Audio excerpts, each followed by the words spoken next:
is WWE Hall of Famer Tito Santana, and you are listening to WNS Podcast. Arriba! You're listening to the official Wrestling News Source podcast. For all of your information, go to WrestlingNewsSource.com or check us out on Facebook by searching WrestlingNewsSource.com or WNS Podcast. You can also find us on YouTube, Twitter, Stitcher, and iTunes by searching Wrestling News Source Podcast or WNS Podcast. Now being broadcast in over 45 different countries, here are your hosts, Daniel Herron, Tyler Abear, and Doug. That's right. What's up, everyone? I am Daniel Herron. I'm Doug. Ryan. And we welcome you to episode 174 of the official podcast for WrestlingNewsSource.com. For all of your information, go to WrestlingNewsSource.com. Check us out on Facebook, WrestlingNewsSource.com. You can find us on Facebook, WNS Podcast, on YouTube, WNS Video, and on iTunes, Wrestling News Source Podcast. I don't know Tyler's part. Stitcher, Beyond Pod, and Player.fm. Search WNS Podcast. Wrestling News Source Podcast. Yeah, Wrestling News Source Podcast. Yeah. On Twitter, the main site's at WN Source. We are at WNS Podcast. Tyler is at Tyler_Aber. He's not here. He doesn't get the plug. So Daniel's at WNS_Daniel. Mm-hmm. Did I say Tyler's right? I said it out of order. Tyler_Aber. Yeah. I'm WNS _Daniel. Ryan, plug your Twitter. I am King Scorpio 11. Yeah. Good stuff. I think I said them all. And Doug, of course, is... I still don't have one. Okay. All right. He had Twitter before we had Twitter, so that makes it... He had it before it was cool. Hey, look, I promise I'll have Twitter next week. Next week? I'm just saying my promises I'm not going to keep. So welcome to the show. Don't have as much to talk about this week as we have in weeks past. We'll start things off.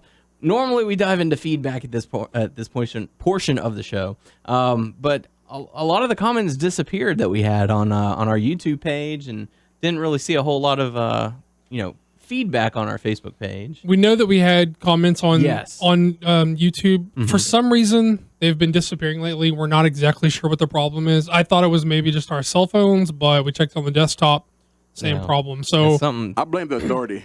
I think they say it's good for business to erase your comments, Those assholes. Why would they do such a thing? Well, we know they were there, and we don't quite remember them. So we are sorry if you did post to us on YouTube, but we don't have them anymore. Yeah. So, I mean, what can you really do? You just have to go with what you have. Not going to be any Total Divas talk this week, unfortunately. No, I've had a heck of a week. I missed Total Divas, and I missed Raw. Tyler is out this week, as you can tell, and Ryan is stepping in to help pick up the slack that myself and Tyler have caused so that Daniel wasn't just talking to himself. So you'll have Daniel and Ryan. Because if you've heard me talk about Legends House, you know I can't carry a segment by myself. That's not what I was saying. I'm just saying so that you didn't That's have what to, I'm saying. Well, and so, yeah, we're just big ups to Ryan for stepping in for us. Sorry we missed your feedback. It's an off week for us, obviously, and we'll hopefully be back in form next week. It's an off week because the pay-per-view was off, Raw was off.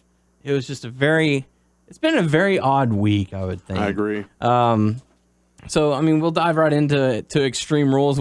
Fortunately, all of us got to see Extreme Rules. This pay-per-view definitely had some hits and misses. But we kick things off with the kickoff show. El Torito going up against Hornswoggle in a WLC match. This was strictly for entertainment purposes. Yeah. This wasn't, they had some good spots, but it was mostly, for their own amusement, I would think. Yeah, I guess get the crowd hot, but it was a comedy kind of, sketch. So I guess everybody, started laughing. The kids got into it. Yeah. Chanting, "This is awesome." Doug, what did you think about WLC? Yeah, I might as well chip in while I still can. Right? Yeah. Well, while we have you here, the WWE is not going to win any awards for political correctness anytime soon, as we all know. If you could get past the insensitivity towards the little people in this, then you would probably find that it was a really fun match. Yeah. With all the guys worked really hard and they had some cool spots and it was a lot of fun. Mm-hmm. But if you couldn't get past the insensitivity, then you're probably just like appalled, I guess. I don't know. And I know that it was mentioned, there's no confirmation to this, but that it was mostly Vince's idea and that he thought it was just hilarious. Well, God bless the idea of it. God bless those dudes for going out there and having a good sense of humor about themselves. I mean, I'm sure that a lot of people couldn't or wouldn't do that, and maybe those guys were just cool with it. Maybe those guys needed the money. Whatever. I mean, I don't judge either way. God bless them for, like being down or whatever. But Yeah. I mean, I don't know. I can imagine. I'm sure there are some. I'm saying little people, like, to my awareness, that is the most desired term. Right. But so I'm sure there are people out there who, like, it wasn't just that they used the psychology of those guys being littler or small. There's not a word. Smaller than some of the other guys in the match. It was like they had like miniature tables and miniature ladders, and I mean, like, if you could get past shtick. Right, it was a lot of shtick. If you could get past that, it was pretty fun. If you couldn't get past it, I don't blame you either. But I thought it was fine, a lot of fun. Yeah, very entertaining.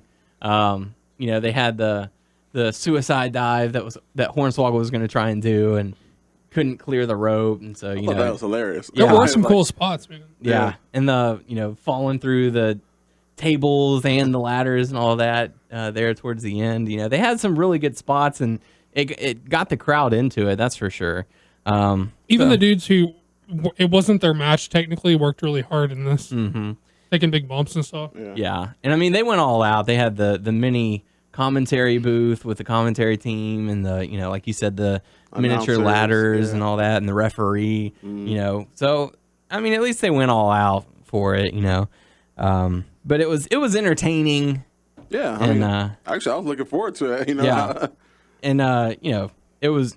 Yeah, it was actually pretty good. Yeah, it was a pretty good matchup, and but El Torito ended up getting the victory on that one. So not too bad. But the first matchup of Extreme Rules got to see a triple threat elimination match. Cesaro going up against RVD and Jack Swagger. This at first it was just going to be a triple threat, but then they added the elimination style, which I liked. Yeah. And then once you found out, it's going to be elimination, you can kind of already pick the process of who's going first and stuff like that. It seemed like the announcers temporarily forgot that it was an elimination match because, Swagger gets pinned, they say 3, and, they're all like, did he get him? Did he get him? Is that the end of the match? I think even the ref, I think there was a bit of confusion by everyone. Yeah. Or at least the announce team and the ref. Yeah. Just temporary, forgetfulness, which happens from time to time. So, nothing bad. But yeah, Cesaro ends up getting the victory. What did you guys think about the matchup? I thought it was good. Yeah. I mean, you got Cesaro, who's up and coming, working, and RVD working with these guys. RVD always put a good match. I just hope Swagger. Well, he always been falling down since Well, I think he had like that crime, the weed case, whatever he caught. I guess they booked him with Cesaro to kind of keep him in the picture. I just hope he don't fall back down the ladder. Basically, I'm trying to say, with the whole, I guess no longer the Americans. The real Americans. He's still the real American, but and it looks like they're going to be having Swagger feud with Adam Rose here. Yeah. Which is an odd combination, but hey, whatever. But I don't know. Something about RVD, like, I feel like he hasn't had a solid match since he's returned. He comes in, he does his normal spots, he does the chant for the crowd. I thought this was a good match. It wasn't anything that supremely wowed me. Yeah. I was a bit worried there for RVD whenever he got the cut over his eye, just because it was you look at it later on down the line, and it was millimeter, whatever. It was, very close to his eye. That could have been some serious damage, but he got lucky, and it was just a cut and some bruises. But Doug, what did you think about the matchup? I really liked it a lot. I thought they overperformed what I was expecting out of them. I mean, Cesaro's awesome, so you kind of expect him to do his part, but I think Swagger's okay. Maybe even like a little undervalued, but okay. And I'm pretty cold on RVD as of late. And I don't know. I just thought it was like pretty fun. I mean, I just think for my expectations, they outperformed what I expected out of them. Okay. yeah, Cesaro does end up getting the victory. Swagger got eliminated first, then RVD ended up getting the victory. I like the little spot where Cesaro did the superplex to Swagger, and then RVD capitalized with the 5-star splash. So that was a nice little touch. But Michael Elgin's like, you fucking asshole. So the next matchup, we got to see Rusev, or Alexander Rusev, depending on what they're going with per week. Rusev going up against Xavier Woods and R-Truth. And, this was the probably the most predictable match of the night. Rusev just goes in and destroys Woods and Truth. Yeah. And we got to see Lana for a little bit, so that's always a good thing. Yeah. She's got some good legs. Oh, dude, I think she's like the new Stacy Keibler. Yes, absolutely. It was really funny as You can tell she's kind of into the crowd. Is into her. she's starting to realize, okay, they're getting into me. I'll tease them a little bit, pacing back and forth on the ramp and all that. I'm like, what's up? You like my heels? But it's really funny because I've been trying to use the Twitter account a little bit more and get out there, and every time I make a comment about Lana at WNS Podcast, yes. Every time I try and make a comment about Lana, and complimenting her legs and her build and stuff like that, there's a Twitter handle out there that favors it, and they're only following one person. It's not us. They're following Lana. It is at Lana's WWE's legs.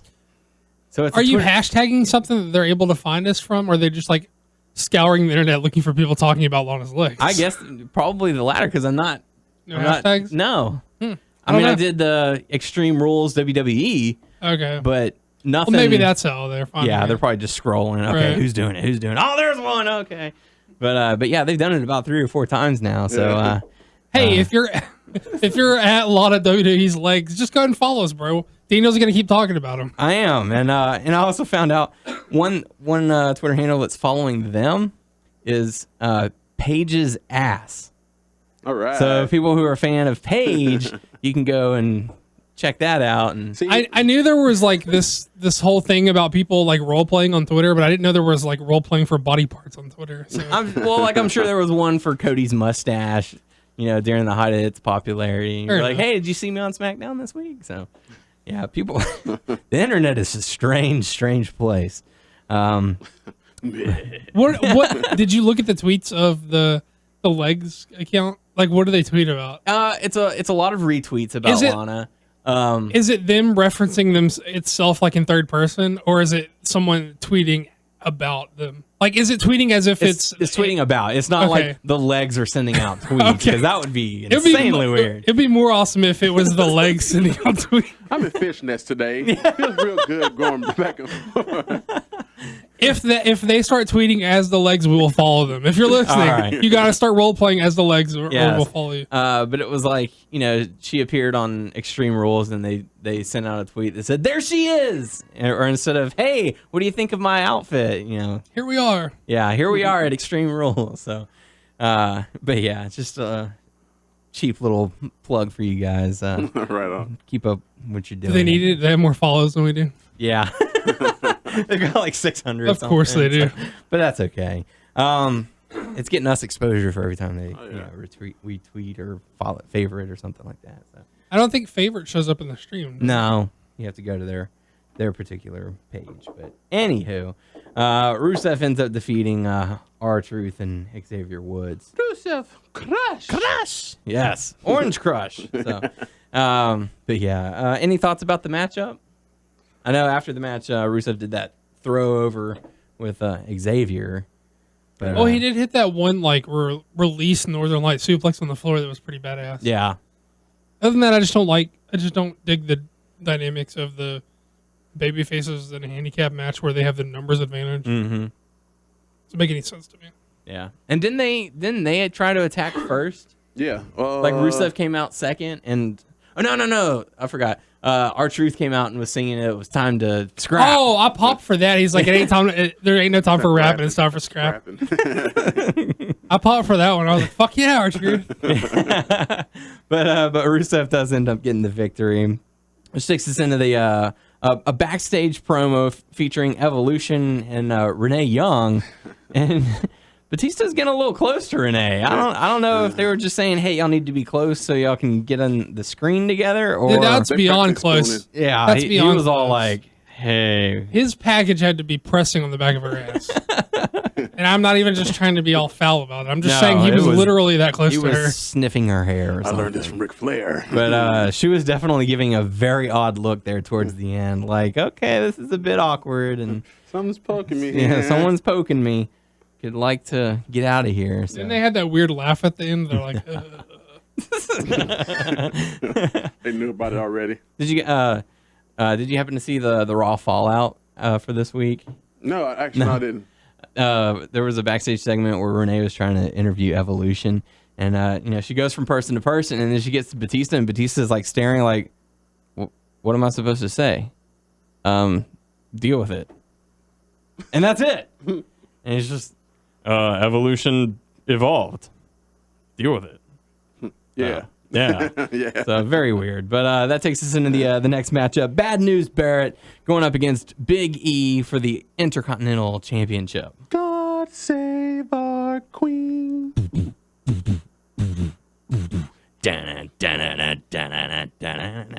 I really like that theme. Yeah. It's much more fitting than some of the previous ones that he's had. So. Only one I like with the Nexus. That's Yeah. about it. Boom. So, and I like that they're giving him pyro. That's pretty cool, Yeah. too. But the Intercontinental Championship on the line. Bad News Barrett going up against Big E. son of a bitch. Son of a bitch. That reminds me. Oh? No, well, the God Save the Queen reminds me of the Sex Pistols, and like I meant to order like the I guess cheap plug. They're already giving shirts out all week for the every week for the listeners. So big ups to them anyway. But I meant to I meant to buy that the newest Top Rope Tuesday shirt has like it's like it's like an homage to the Sex Pistols God Save the Queen, but it's like Jerry the King. it's like God Save the King of Memphis, and I fucking meant to buy it. I forgot. I think it's gone now. Well, maybe we can Maybe talk to our buddies from Why don't Top Rope Tuesday about why don't you shoot them an email and see if I can get one of them. see if they have any others. Some Yeah. in the back, yeah. So really cool. But yeah, so Bad News Barrett going up against Big E. I thought this was actually a pretty strong matchup. Yeah, it was. I think Yeah. it had to be because I didn't know Big E had the title for 6 months back in November. That's pretty long, to Yeah. say. I think all the champions, everybody been having a belt for more than 3 months, and he's one of them. Yeah. I know. I kind of figured he was going to lose, but it was a real good match. He didn't there was some fluke win. And it seemed like the crowd kind of turned on Big E. I think it's Yeah. just been, we haven't seen him do much lately. And so I hope they're. What are you talking about? He's been watching that tournament at that monitor for like weeks. I know, yeah. He's been I'm focusing bored really hard. here. And he did, what he did to Titus O'Neil on SmackDown, where he went out and just destroyed him after the matchup. But yeah, I felt that it was a pretty strong match. How about you, Doug? I thought it was fine. Yeah. I don't really feel the need to shit on it, but I don't necessarily feel the need to praise it either. Okay. But Bad News Barrett does end up getting the victory, becoming the new Intercontinental Champion. So hopefully they'll have something to do with him in the coming months. This time around. Yeah. So it's just bad to see what happened to Big E because like we said, he didn't get to do a whole lot during his reign.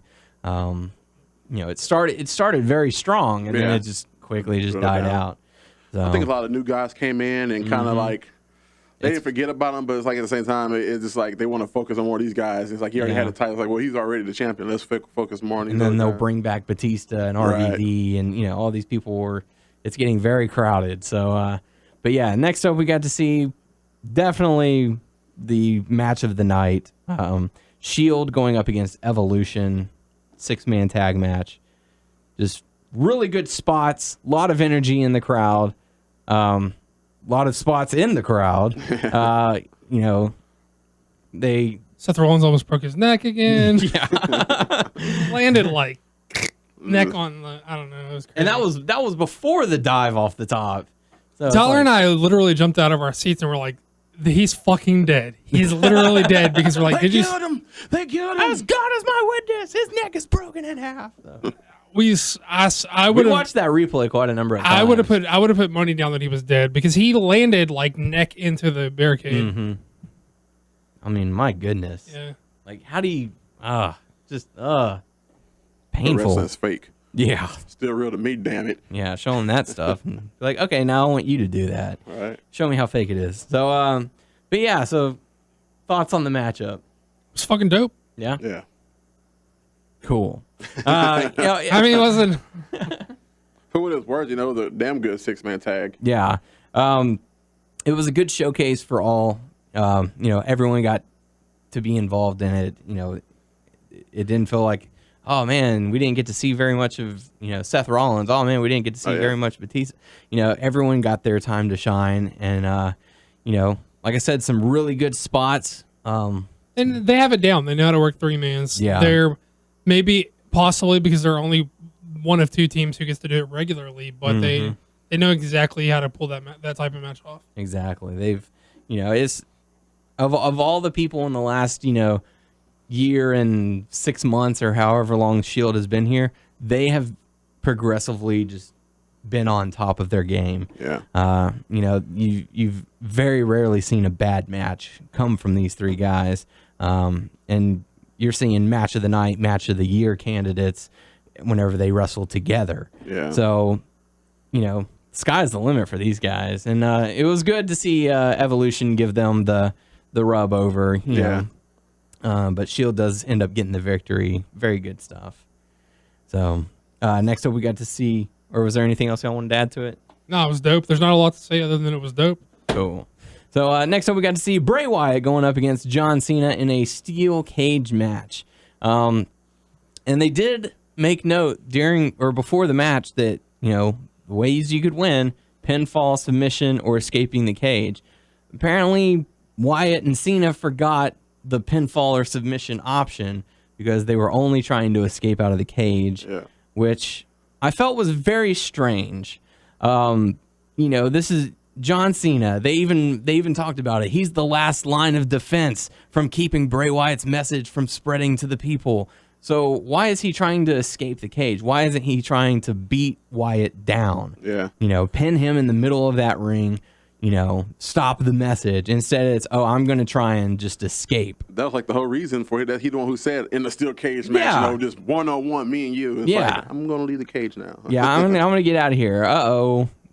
There's Harper and Rowan. Yeah. Better try and fight them off instead of just fighting Wyatt and getting a pin. But I like the spot where I think was it Harper who when Cena's about to jump out, he climbed the fence and got him on the shoulder and pushed him back over. I thought that was pretty cool. Yeah.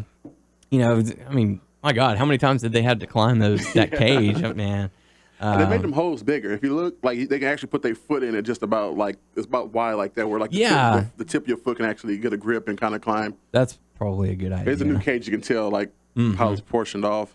And what's really cool is that they were showing Extreme Rules 2013, and you got to see the Triple H versus Brock Lesnar cage match. Yeah. And they actually made the mention that was the debut of that new cage. Okay. So there's just a tidbit of fun fact for y'all. It's now been 1 year since we got the new cage. So interesting stuff. But Doug, what do you think about this steel cage match? I didn't like it. I wasn't into the story they were trying to tell. You mentioned about Cena trying to run instead of fight him in the cage. I agree. As a rule, I don't like baby faces to try and escape the cage. As a rule, I want my baby faces to stay and fight. That's why you're in the cage in the first place. I think heels try to escape. I think baby faces go for the pinfall in that situation. But even on top of that, I didn't like how they were. I didn't like the psychology of Cena trying to escape only to see like Harper or Rowan in the corner and then cower down from trying to escape. Just fall on him and fight him. Then just jump off and fight the dude or whatever. I mean, if your feud is heated enough or important enough to be in a cage, then throw fucking hands with these dudes. Don't be running. Yeah. I just, as a rule, I hate baby faces who try to escape. I think baby faces go for the pinfall. I think heels are the coward and they try to escape. Yeah. That's just the psychology I want in that situation. Mm-hmm. It's you would think that, the psychology of it is Wyatt trying to escape the cage to spread his message. Right. And so there's John Cena standing at the door trying to prevent him, doing whatever he can to keep him from getting out, not trying to escape yourself. Like, yeah, I mean, they even use that not so subtle metaphor. Yeah. themselves, you know? And where was the whole, Bray Wyatt trying to expose John Cena for what he is in the Monster? I think that got lost in the shuffle too. Like that would have been a prime place for Cena to kind of just let loose a little bit and saying, "Hey, I did what I had to do to stop Bray Wyatt." It felt like the whole thing is like, it felt like they threw out the story they needed to tell in favor of using the little kid, who everyone thought was really cool on Raw, but doesn't really have a lot of legs to it. There's not a lot you can do with that, right? So I think they're just like, oh, well, people really like this, so let's use it again. I was like, well, no, just tell the fucking story you should be telling instead of using that. Yep. They just thought it was creepy, with all the kids, and like, oh wow, maybe we had this one child and had to do it to make it even more. Well, creepier. I liked it. I liked the kids on Raw, but I thought it was a bit hokey to do the weird demon voice out of the kid. And he's a kid, so I hate to be critiquing the kid, but screw you, little kid. Yeah, I mean, learn how to sing better. Well, no, he was not what he was mouthing wasn't synced up to what they were. No, it was. What I saw. The microphone was, I think they changed it, the voice. It was his voice. Yeah. They just, distort the voice. You could even hear the crowd had a lower, I don't know. It felt off to me. It's like, how they have those little toy megaphones where you can have the alien voice and the robot voice and the, stuff like that. Essentially, that's what. So, are we supposed to believe that a demon has inhabited that kid? Well, let me ask you this about Bray Wyatt: Is Bray Wyatt a new gimmick, or are we supposed to believe that a demon has inherited Husky Harris and now he's Bray Wyatt? He's gonna get hit so hard that he wakes up. What the hell? Why is my hair? Well, even if I remember, I was in Nexus.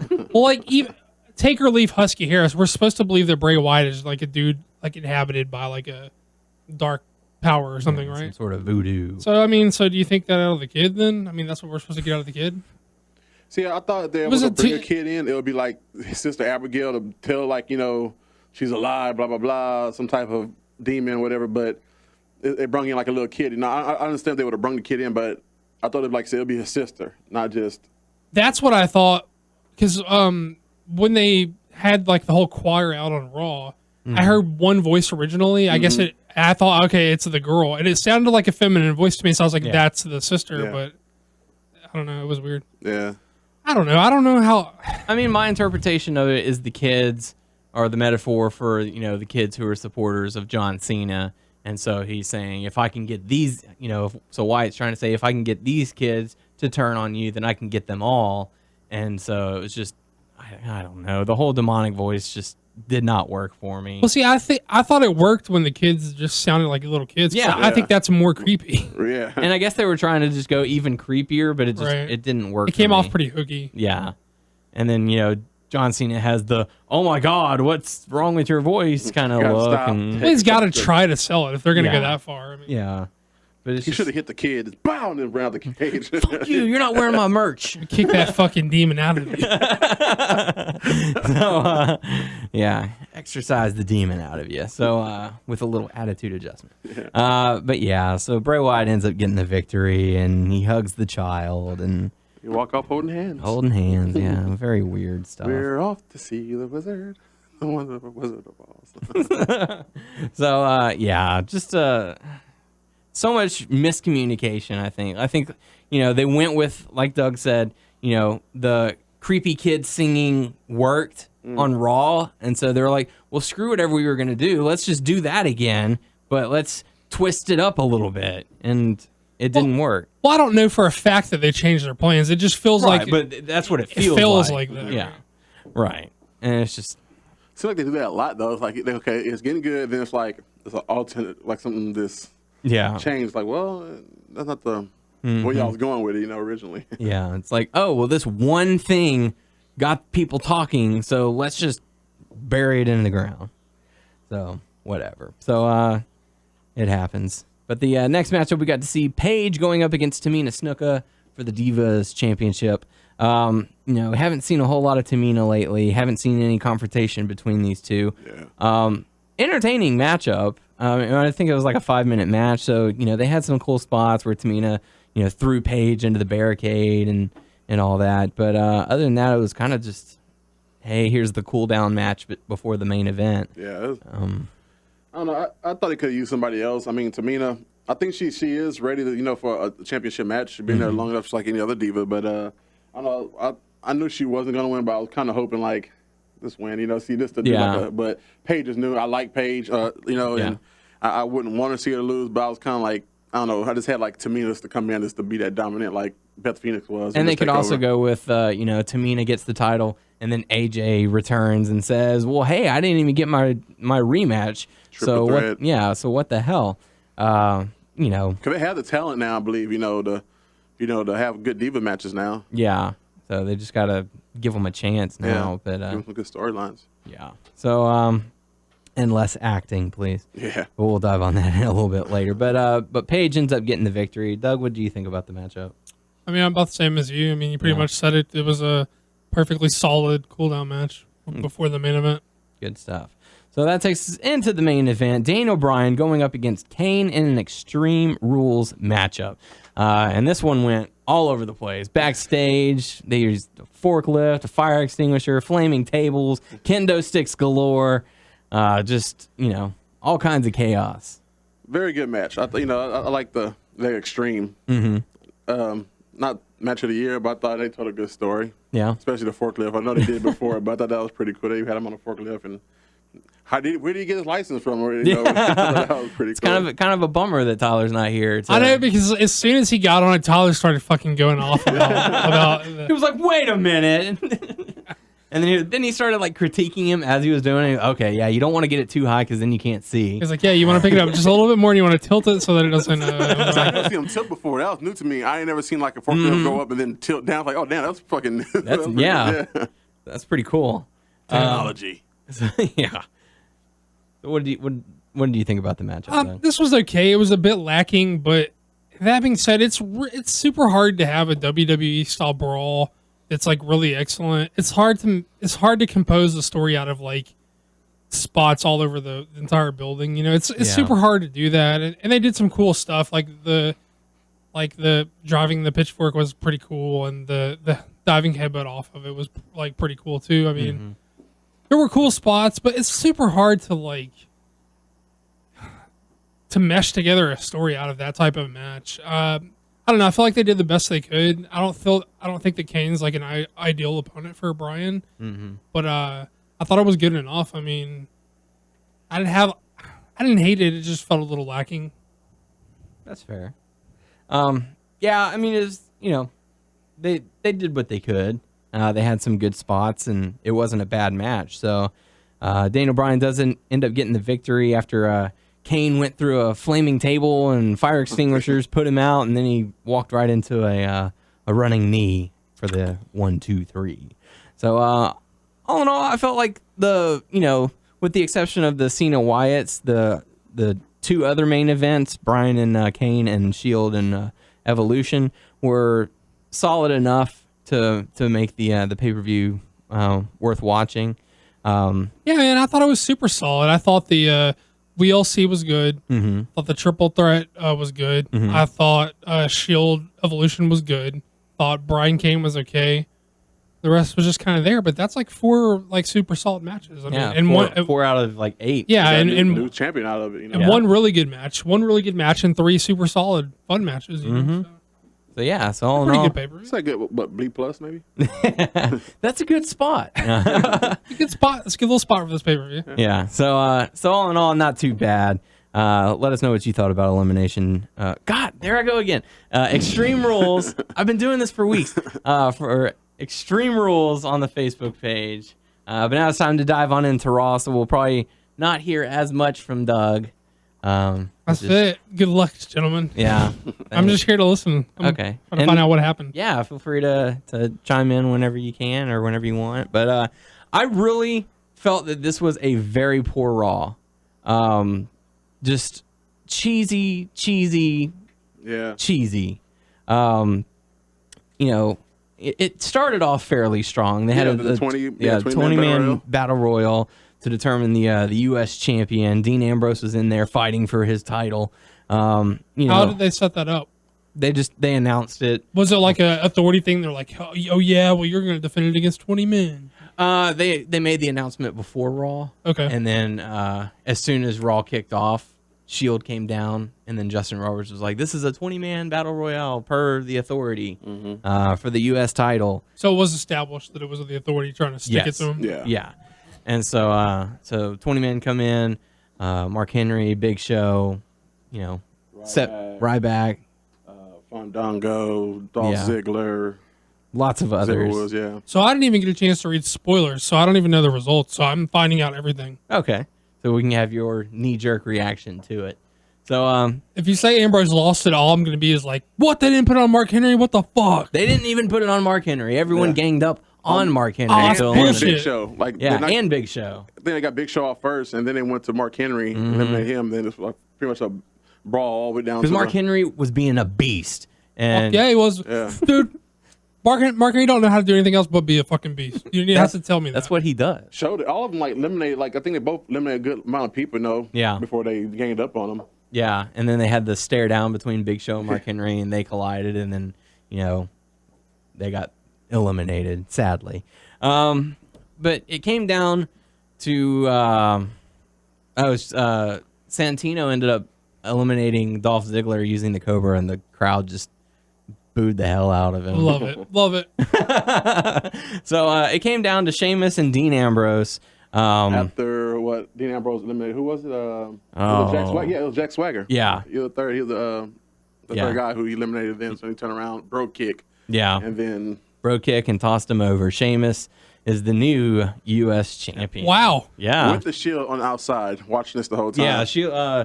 Rollins and Reigns were outside. They didn't interfere. They they watched the whole match, and then they got in, and Ambrose was looking upset, and they were both like, I mean, what could you have done? Yeah. So it But was instead good. he made it to the final two. It was like pretty amazing. They're like, you put on a hell of a fight, but what could you do? I mean, the odds were stacked against you. Well, that's cool. I mean, like, at least they didn't chump him out. I mean, No.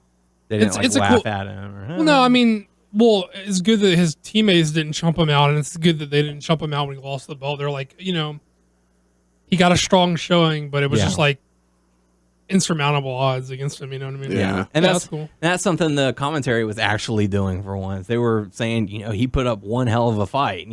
It's just the numbers game was not in his favor on this one, and not many people could have pulled that off. So, but yeah, Sheamus ends up being the new U.S. champion, and How you feel about Sheamus getting that second tier title?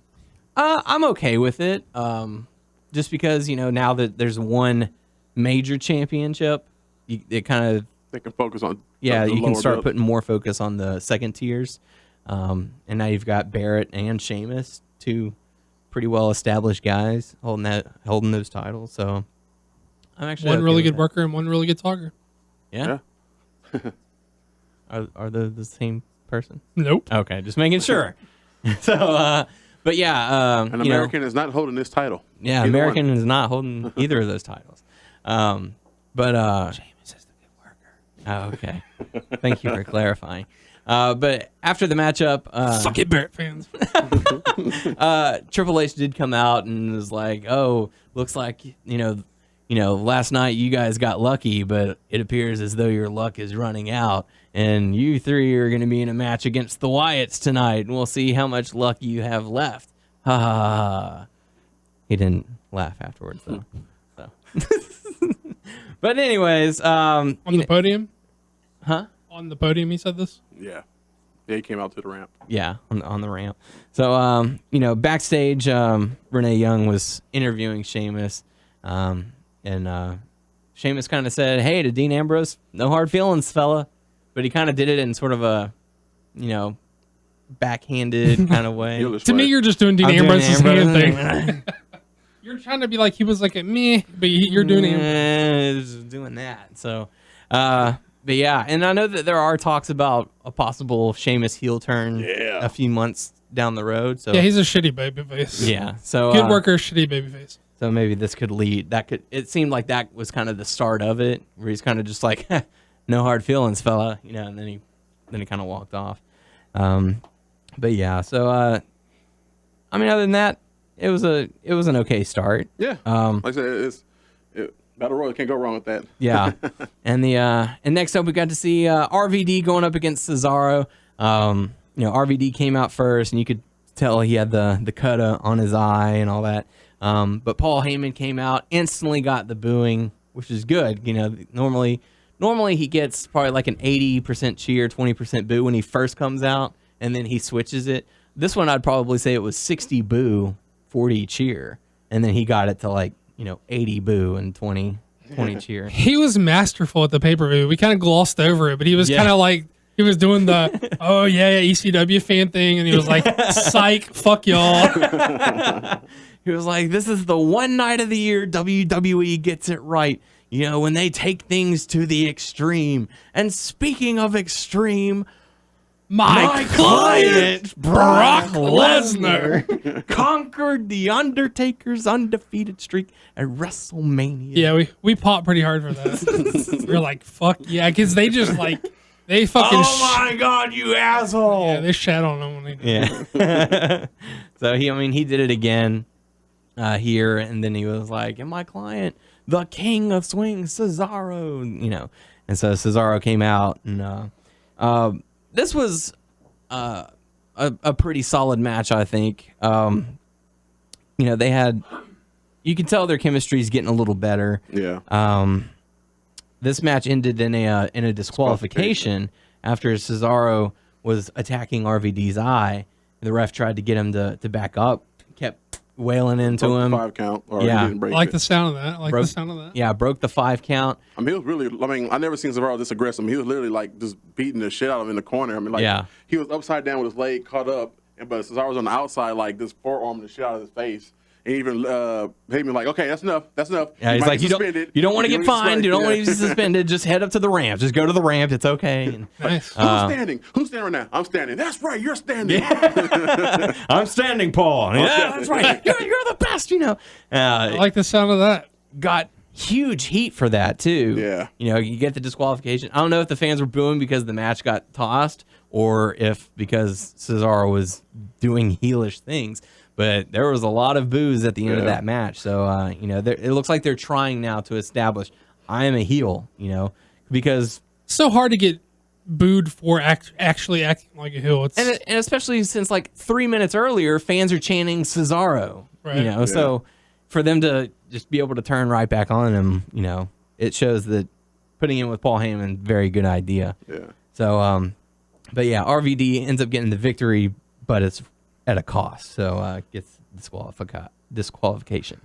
I know I got to get used to it, but I'm sorry, but I just do not like Cesaro music, man. I just can't get into it. I'm listening like, okay, I'm trying to feel it, but I just, and it's like, he just come out walking, like he don't stop, he don't come, but I know he's talking to him, but I don't feel like this is. Keep the air raid siren, change whatever else music that is. Yeah. If it sounds like an industrial rock, like we're in a power plant or something, Yeah. And that's I don't get that, but I mean, he's the Swiss Superman. Have some type of I don't get it. It's like make something. I wish he would have kept the Real American theme like that. That fit him. Like it's like kind of a I don't know. I guess a different sound. I guess it was more militant. Yeah. Because he is like a militant person. Like you said, the tank movement. He's a machine basically. Right. He looks like he's built together. I mean, I guess that's where they're going with it, with the sort of industrial sound. But it's not working for me. Yeah. I don't know. It's just I don't know what kind of sound they could. And that's the thing. It's like I think they want you to hate him. Like, oh, I don't like this music. Oh, this. Yeah, because with heels, you're like, I hate the guy, but I love his theme. Yeah. Bray Wyatt, for example, although a lot of people love him just because he's a great talker. Yeah. But it's one of those things where it's like, I love that sound, that theme song. Yeah. This is just one that does not mesh well. Yeah. And I don't know if it's intentional or if they're just not really catching that, it's not a really good sound. You think they're just trying to make him have so much heat that everybody just hate his music to start hating him? But even though he's still gonna be good, it is that it can give you something really to hate, like the music and give him Heyman and all that. I don't know. It's just like I said, the air raid siren. It's awesome. It makes sense because King of Swing, tornado siren. Right. That at least clicks, but the rest of it is just no. Yeah. So whatever. I've been wanting to say it for a while. I hate that. Yeah. And it's one of those things where it's like, okay, I've given it a couple of chances. It's not growing on me. At least by the second time or third time you hear it, like, okay, all right. But now it's like, no. Well, it's kind of like the Cody Rhodes and Goldust mash that they had. When I first heard that, I was like, that is awful. Like, that is a terrible mashup.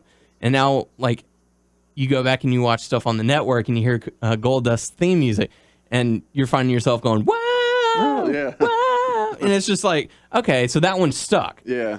This one's not sticking. There's nothing more than just the siren going off and like dun, dun, dun, dun, whatever it is. Like, I can't remember it. I think that's what they're trying to just do, is just make the siren the memorable part, and the rest is just kind of filler, because you don't want to do that. Yeah. You just don't want to have like nothing. You know, whenever the siren comes down to go back up, you got to have something, I guess, just to fill it. And they'll probably add some more kinks to it or whatever. Yeah, who knows?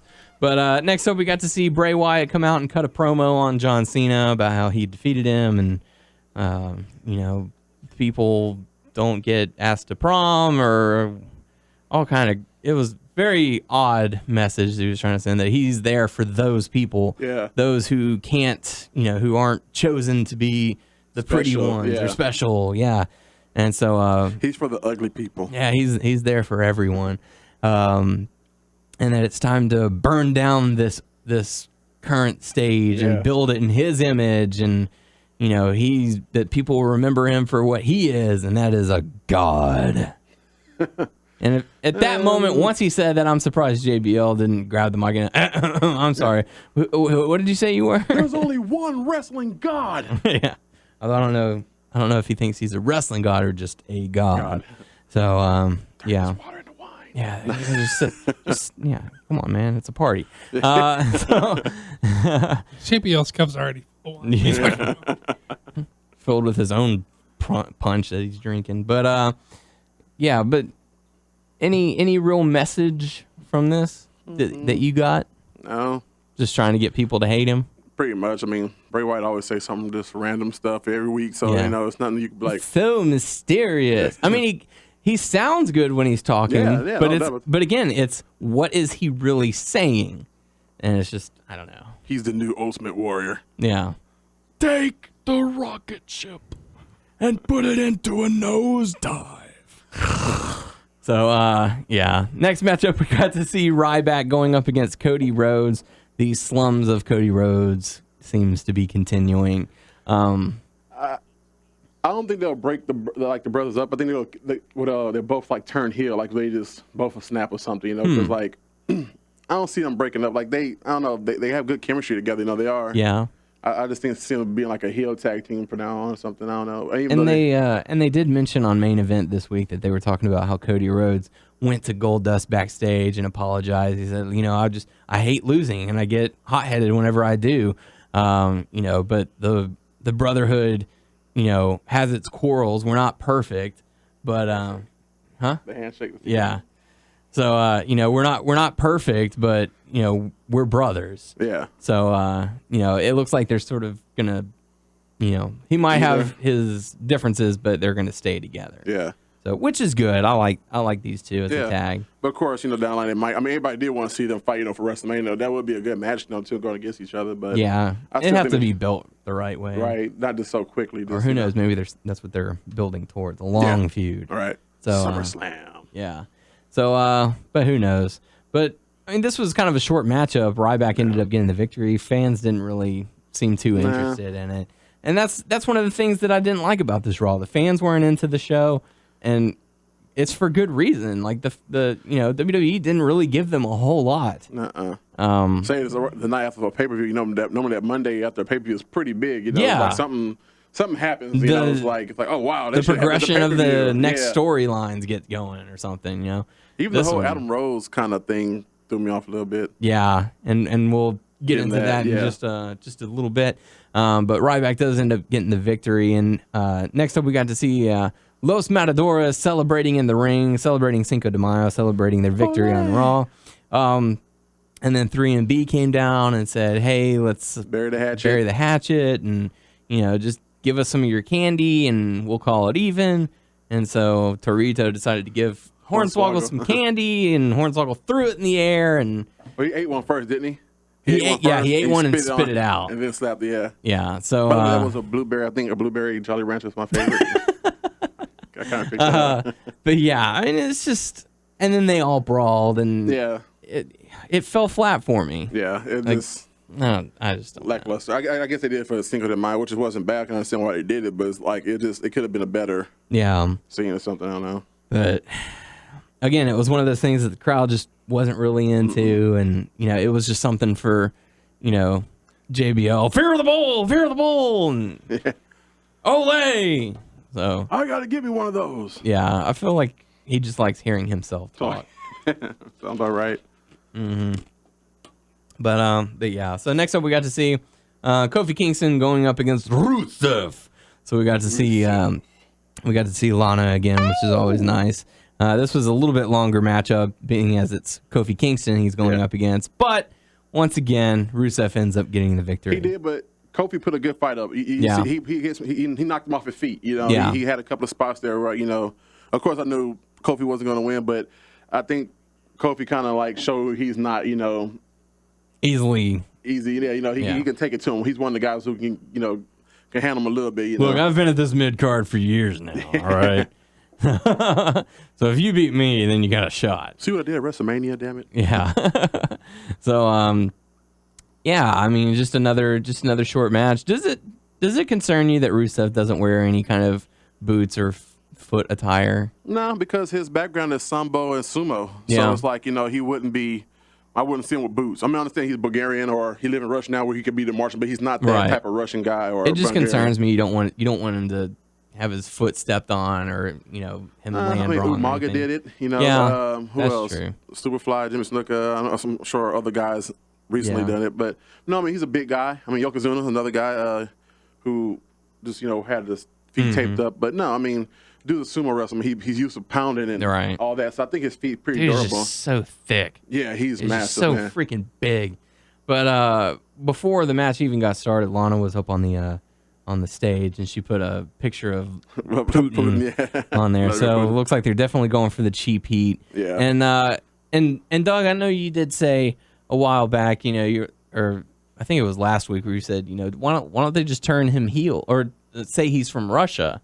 Wasn't that about what she said? Or just say why he's don't Russian? they just say he lives in Russia or whatever? That was I don't remember if it was Extreme Rules or on Raw that they said it, but Lana said, he's the Bulgarian brute now residing in Russia. Yeah. Well, see, that makes sense to me because I'm not saying he needs to pretend to be Russian if he's Bulgarian. I'm saying they need to work out how he can understand her Russian if he's not Russian. So if he resides in Russia, then maybe he's somewhat fluent. He's been training there with her. He understands her. They're not just. She's just not saying a bunch of shit, and he's waiting for her to say Rusev Crush.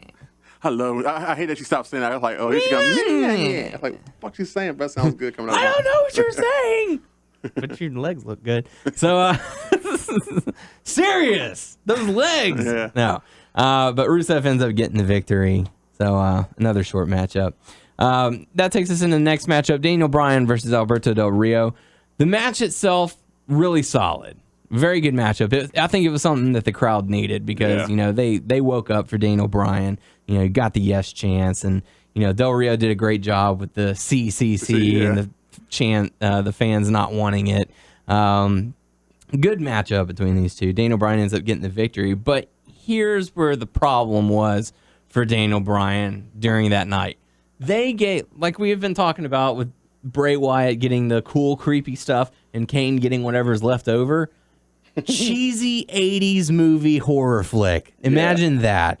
Okay. You kick off Raw with Daniel and Brie in their dressing room or whatever. And Stephanie comes in and it's like, Kane's a little upset. Like somebody like a man. Yeah. Sorry, I'm kind of heavy-handed. Yeah. So she comes in and is like, Kane, whenever he loses, he tends to be in a bad mood. So it's probably best if you wait right here the whole night until your match. Just stay here. Don't leave this room at all for any reason. And then she shuts the door. It's a trap. Yeah. And so Brie is like, Daniel, look. And she points to the door, and there's a Kane mask on the back of the door. So, like plastic, cheesy Kmart Kane mask, not like the real mask of Kane or whatever. This red. Just like one of those little Toys R Us, $15. So anyways, later on in the night, Brie's like, oh, I'm getting weirded out. We need to go. Let's leave.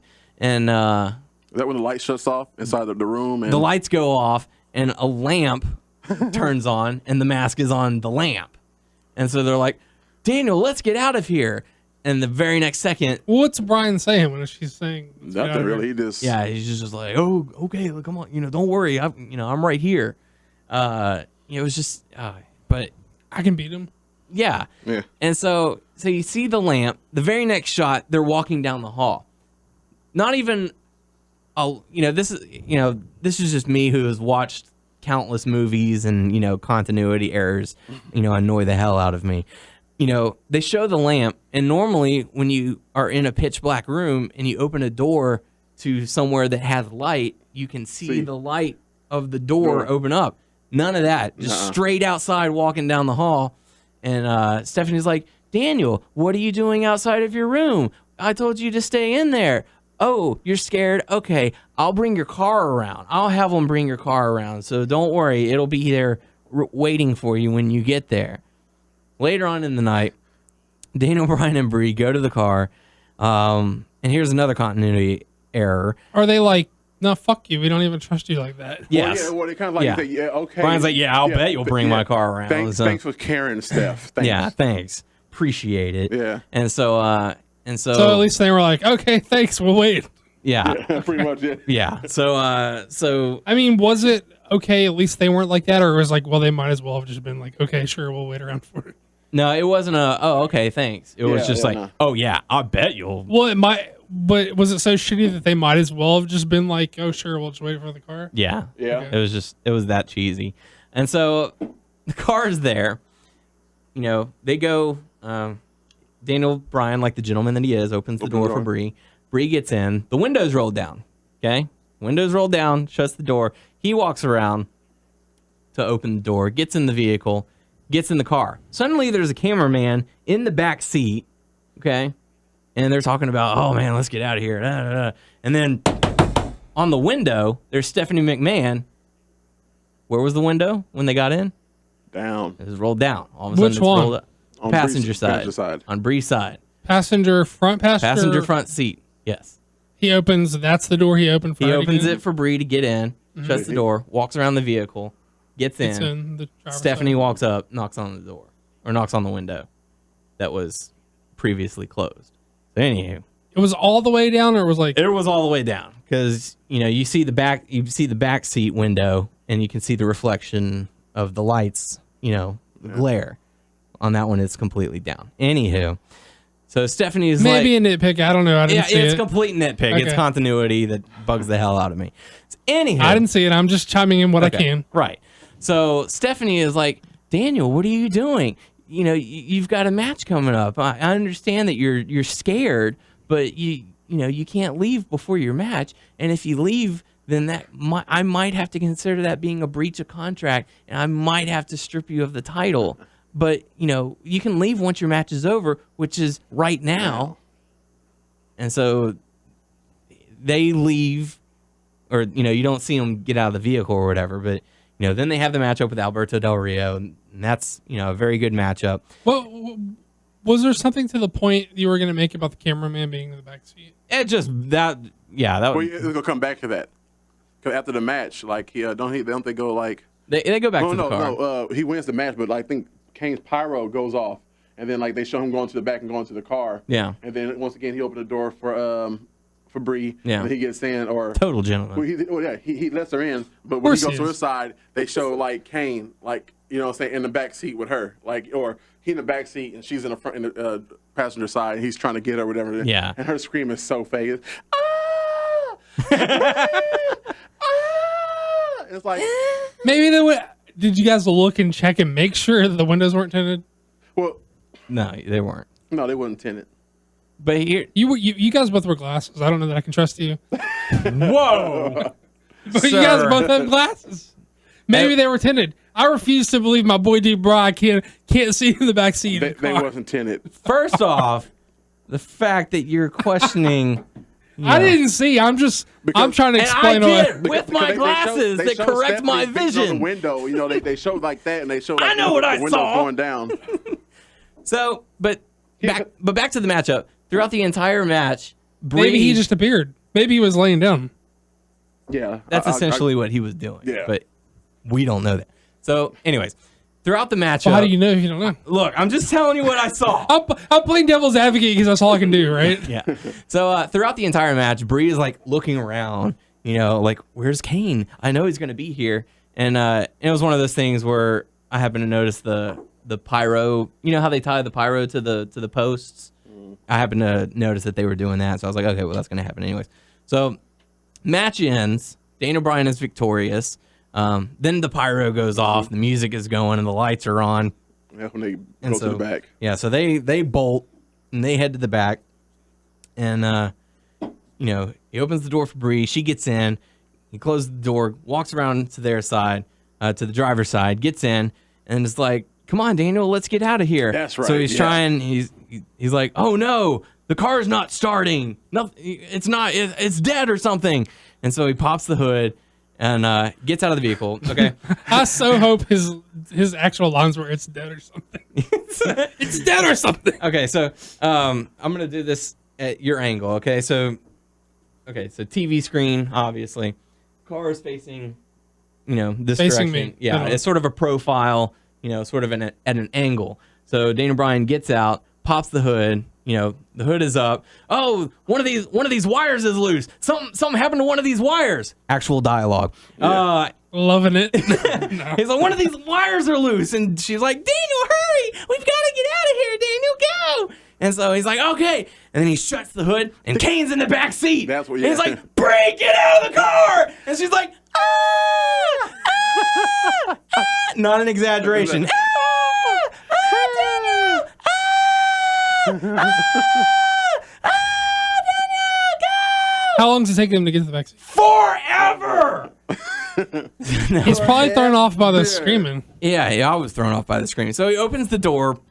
Kane kicks him, so he falls back. He gets back up, drags him out, and then hits him or kicks him. I don't remember exactly what he did. Meanwhile, the whole time, Brie is still screaming. Yeah.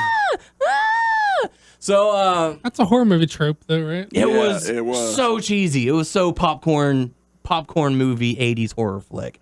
It sounds like a bad script. It doesn't sound like these people. It was a god awful script. It doesn't sound like these people involved were to be blamed necessarily. Well, Brie's acting is pretty shitty. Yeah, but I mean, it doesn't sound like she had much to work with. She could have done better. She could have acted a little more like frightened, like someone was actually threatening her life. But anyway, I mean, it was literally like if you were just sitting there going, let me tie my shoe, like it was really bad. But anyways, Bryan gets some separation from Kane, gets in the vehicle, turns the vehicle on, starts to drive. Kane hops on the top of the car, and then while it's rolling. Yeah. Yes. So he hops on. Nice. And then but it's like it's just starting to get going. Yeah. And then Daniel, and Kane falls off. Okay. Does it look like really him or a stunt guy? It was him. Okay. And so he falls off. But of course, he falls off exactly like the. Yeah. Planking. He falls off at one angle, perfect. and they stop. And Daniel Bryan stops the car, and then they pan back to Kane, and he's in the the corpse. Right, where you going? Yeah. He should have thrown that bitch in reverse and ran over. That's what I was thinking. But what does he do? He stops the car, gets out, and just stares at Kane, so that they can set up the cameraman to get right next to Kane for him to do the sit-up thing while Daniel Bryan's in the background. And then Brie's like, let's get out of here! And so he gets in the car and they drive off. So and Bryan was Kane- checking to see if he was dead or not? Yeah. Yeah. And so, good guy. He wanted to make sure they didn't, Kane have a gets up, lawsuit give coming that up. smirk. Yeah, and so Kane Double chases pump, after dude. You got to him. run over him twice. Yeah. And so Kane chases after him and does a little smirk. Double and, tap. And that's the end of that storyline. And Lawler's like, can anything stop Kane? I'm like, well, Daniel Bryan did last night, but, whatever. But, You could just wrestle him and beat him again. yeah. But Shotgun it was to just, the balls. it was so cheesy. It Yeah. was so poorly It really acted. was like an 80s It was just, horror film. it was like B movie 80s horror flick. Like, it wasn't even like, okay, do you watch the sci-fi movies like the, Sharktopus and Shark Tornado and all those, like, those insanely cheesy movies? Like, they know it's bad, so that's why they're making them? Only if I have been watching SmackDown or something and I just leave it on that channel for too long. But or maybe it's I'm like one of those waiting. shows. Maybe I'm waiting for SmackDown to come on and there's some garbage on before it. Yeah. exactly. Garbage is what it was. Like, you're aware of how poorly acted those little movies are, right? Yeah. That's what this was. It was like, okay, we're going to go above and beyond to make sure that people know that this is awful. And they succeeded in that. I believe you. I just can't corroborate. I just didn't see it. Yeah. It's probably for the best and I feel so bad for Daniel Bryan because they put so much effort into building his rise and then they do this. And I feel like it went up and up and up, WrestleMania complete top, and then just for this. I would complain a lot more, but I don't know how you build a feud with Kane other than playing, which obviously, well, I guess I would just play off of their tag team, play off of that. But if I could think of one other person that he should be feuding with right now, I think I'd complain a lot more, but I honestly can't. Yeah. And it's just, I think they're probably trying in the shuffle right now to find somebody for him that's going to be, a good opponent. I just feel like they could have done a lot better job of something like that. Like, I don't know who came up with that idea, but I just take solace in the fact that I know he's not dropping to Kane. So Yeah. yeah. yeah. I mean, it was just so bad. Just So anyways, next up we got to see Wade Barrett going up against Big E, the rematch for the Intercontinental Championship, and Barrett ended up winning this match, but it was due to a sort of rake the eyes that the ref never saw, causing a distraction, getting the bullhammer elbow. I like the spot the Big E did. They did also at the pay-per-view when they did the run out. I guess he speared him through the ropes kind of deal and knocked him outside. That was pretty cool seeing that. Yeah. So, I mean, Big E's got a lot of talent. It's just they didn't do anything for him for his reign. He needs some type of manager, valet, not Dolph Ziggler or another wrestler to be the powerhouse. Somebody can speak for him or something, No, Big E can speak for himself. I guess. Because I watched the post show and he did some really good mic work on there. He was backstage, pissed off, and he's like, "Yes, what kind of questions do y'all have?" And so they asked him, "How do you feel about the match? How do you think I feel?" Yeah. And he's like, "Does anyone have any relevant question?" Okay. No? All right. Thank you and good night. And then he gets up and walks off. Nice. Like literally, Yeah. And so I was like, he has the personality, he has the mic skills. They just, there's so much going on in the WWE world that they just, unfortunately, they just don't have time for They everybody. need to go ahead and bring back the brand extension. Yeah. Just go ahead and SmackDown Raw again. Yeah. I mean, if they're gonna be doing this, where SmackDown is just a recap show with a few matches mixed in, and main event is a few matches with the recaps, and SmackDown used to be so good. It used to be have the best matches, man. Even better than Raw. Yeah, for a while it was. Raw is where the stories are told. Yeah. SmackDown is where the action is. Yeah. It's gone down since then. But Barrett does end up defeating Big E. So yeah. Next up, we got to see Zeb Coulter and Jack Swagger come out with a deportation list. Heyman was on there. This is RO, Emma, Sheamus. Yeah. So, and then we got to hear. Hey.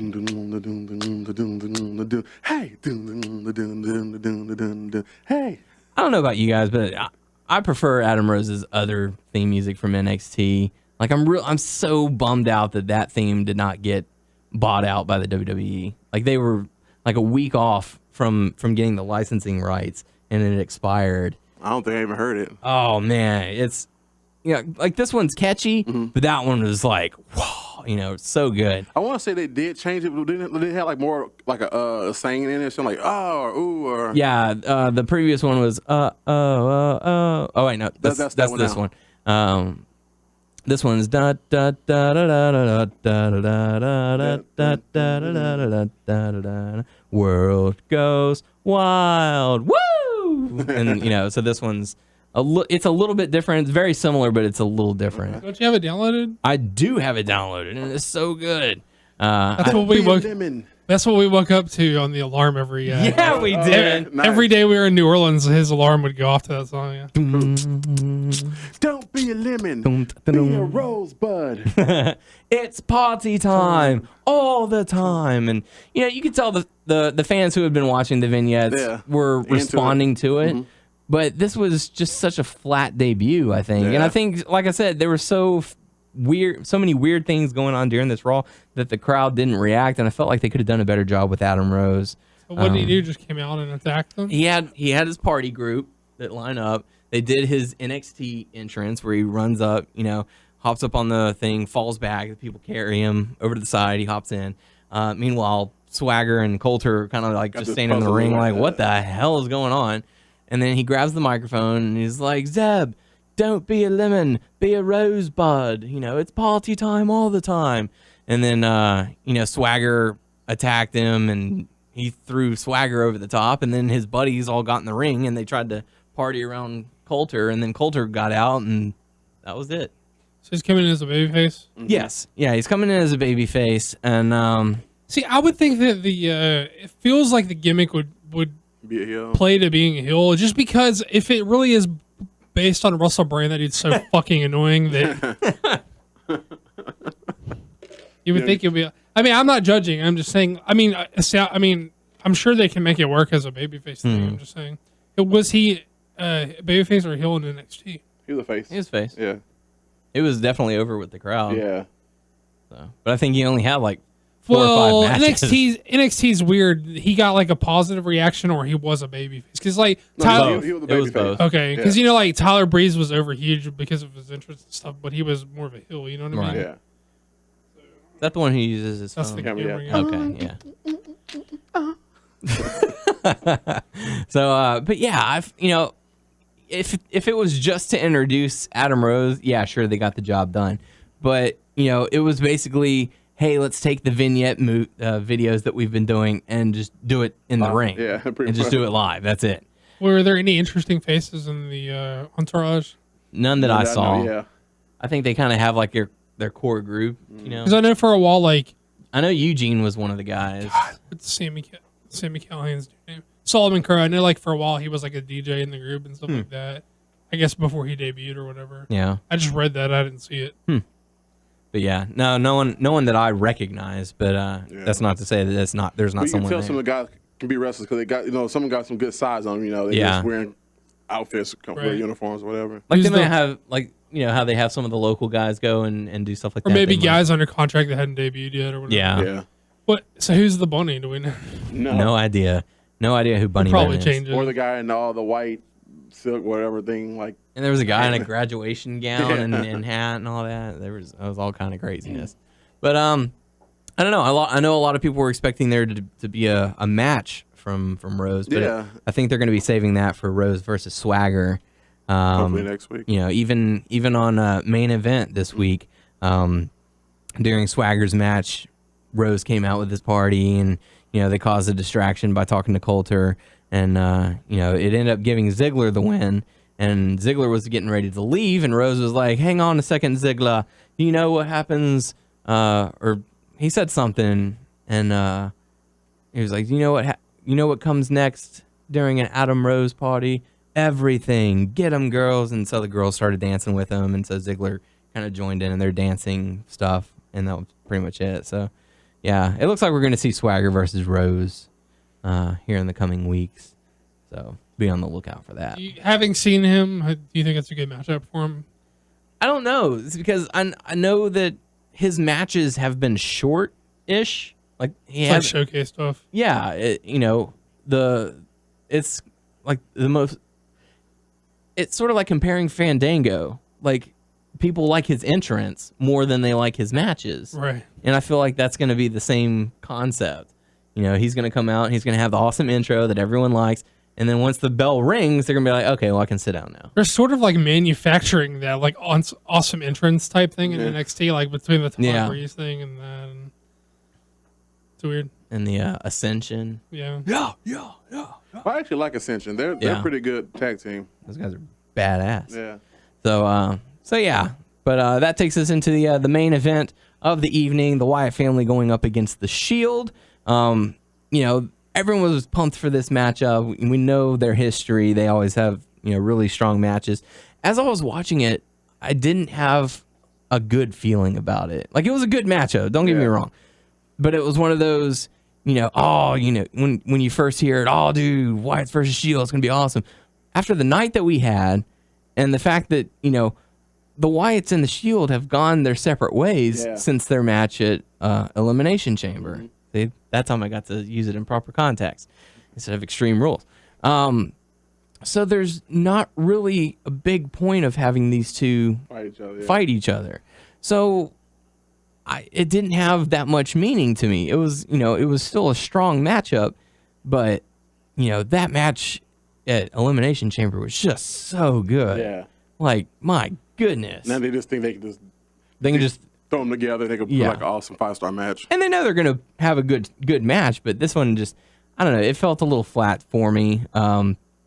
But I'm not knocking the match one bit. I'm just basing my personal experience.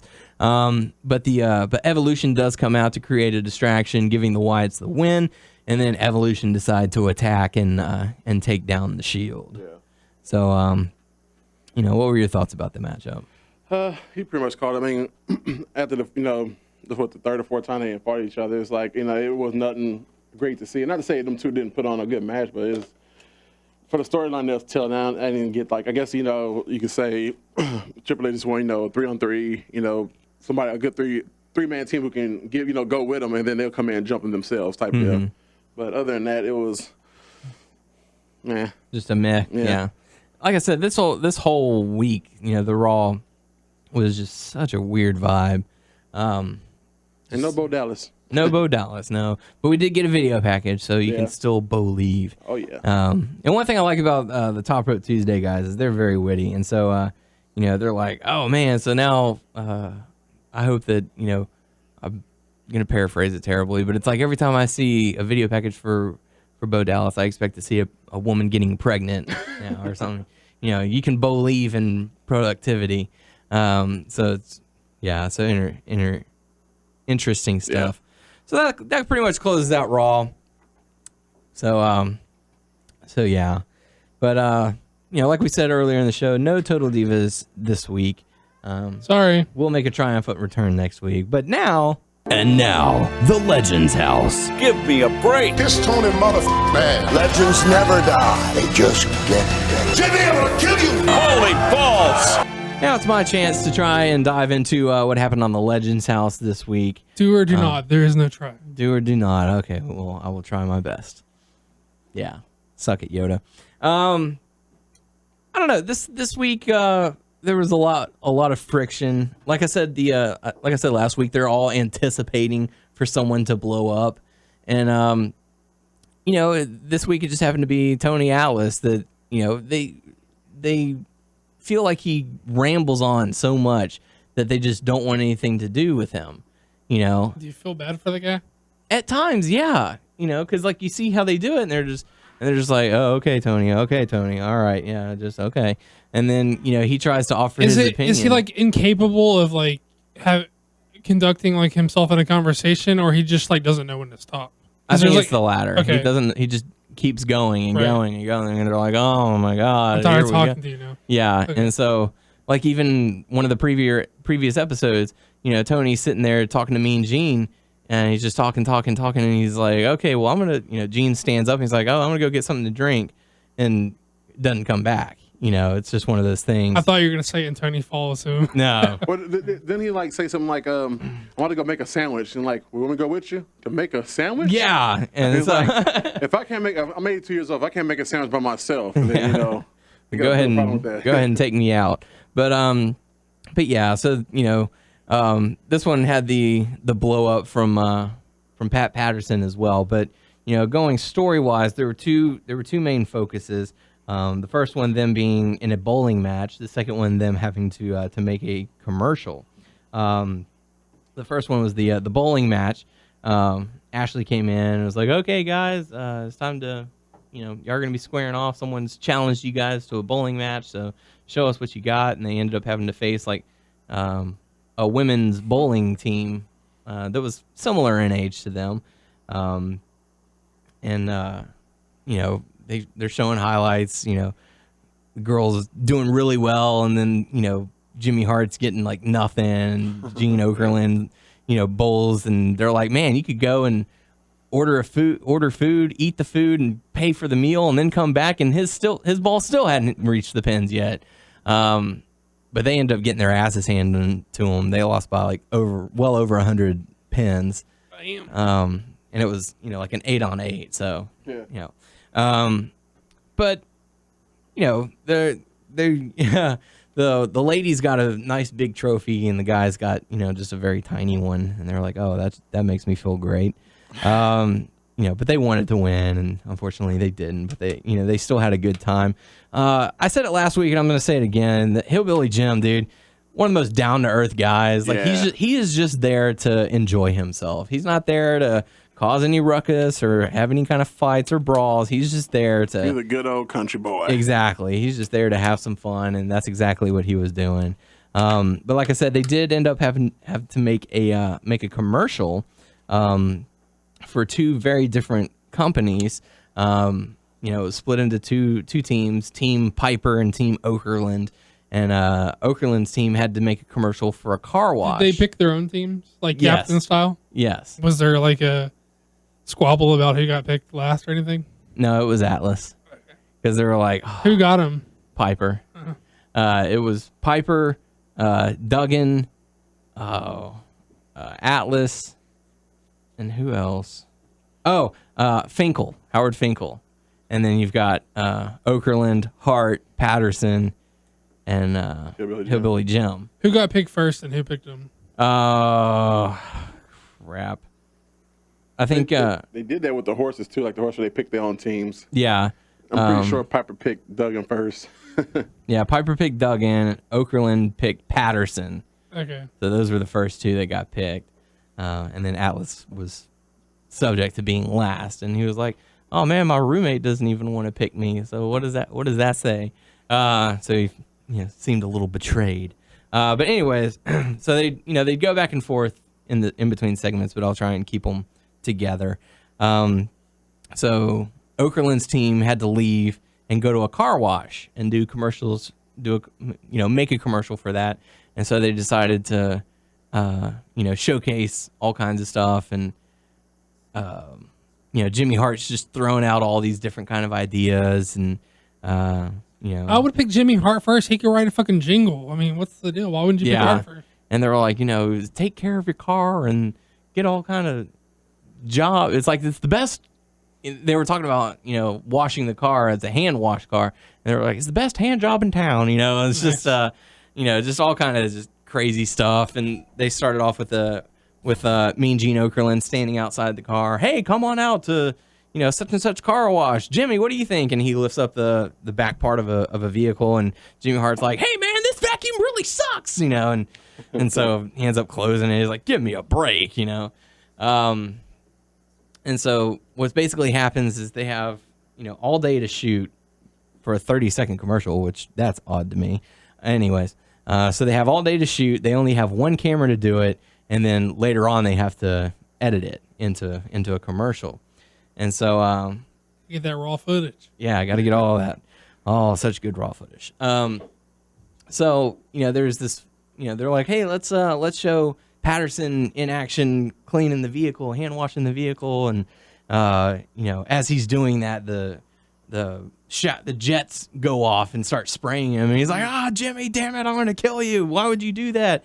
And Jimmy's like, I wasn't near the button. I didn't touch the button. I don't know what you're talking about. He's like, you pushed the button. You made me get wet. So he takes off his shirt and throws it at Jimmy, and he starts walking off. He's like, screw it, I'm out of here. And he's like, no, what? I didn't push the button. I don't know what you guys are talking about. And then Gene's like, why did you push the button? I don't understand. What were you thinking? He's like, I didn't push the button. I was nowhere near the button. I would have had to stretch my arm from here to Timbuktu in order for me to push that button. I was nowhere near it.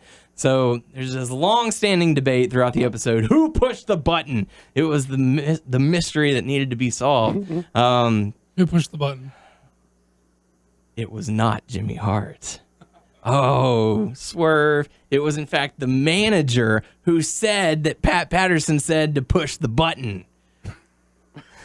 And Pat's like, I never said that. I don't know what you're talking about. And he's like, and so Jimmy Hart, they have those talking heads where they sit down and they're away from everyone else just to, get their perspective. Like Office style. Yeah. And so Jimmy Hart's just sitting there like, and so, the important thing to remember is that I didn't push the button.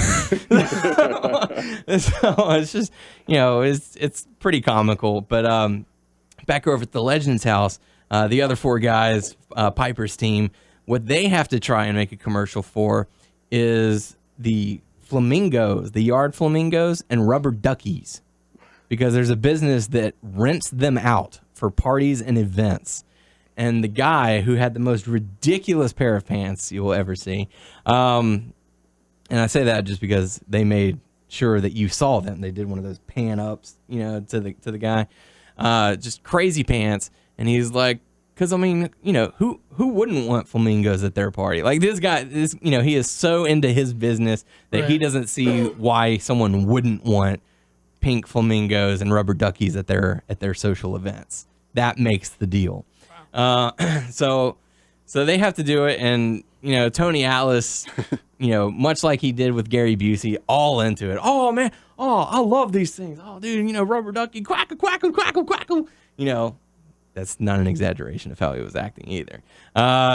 He's all into it, having all kinds of fun, and they're like, God, Tony, what is wrong with you? And he's like, can I operate the camera? He's like, well, we're all going to operate the camera because we all have to be in the commercial. He's like, well, I just want to operate the camera. How hard is that? And they're like, have you ever operated the camera before? No.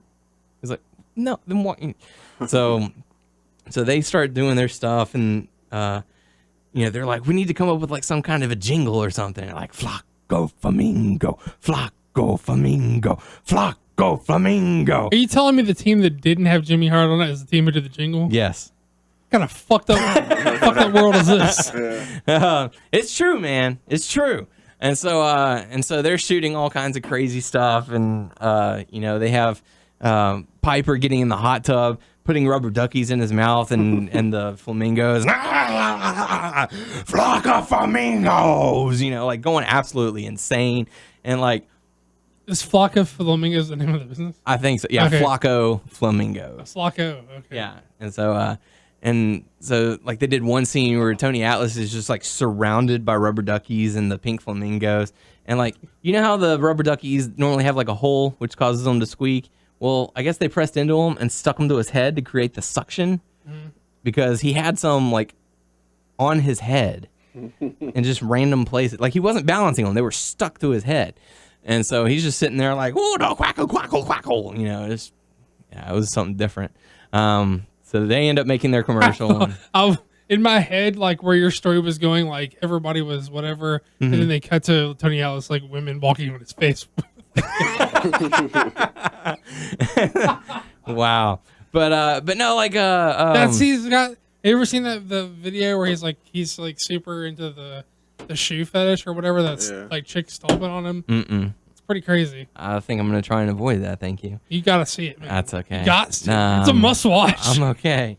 But they end up doing the commercial, and I'm kind of bummed that Tyler's not here because he would have appreciated this. Rhett and Link showed up because they were the ones who were in charge. That's what he gets. Yep, that's what he gets. But they came to pick the winner, and they showed the commercials, and they showed Okerlund's team's commercial, and they're like, oh, that was pretty good, and Okerlund's selling it. Oh man, that was a great commercial. I could see that on any TV station. And then they show the Flock of Flamingo commercials, and Okerlund's like, what the hell was that crap? It's like that was nothing. And Rhett and Link are sitting there, and it's like it was like, I got to be honest with you guys, that was terrible. and Piper's kind of like, you see the smile just like disappear from his face, and he's like, but in a good way.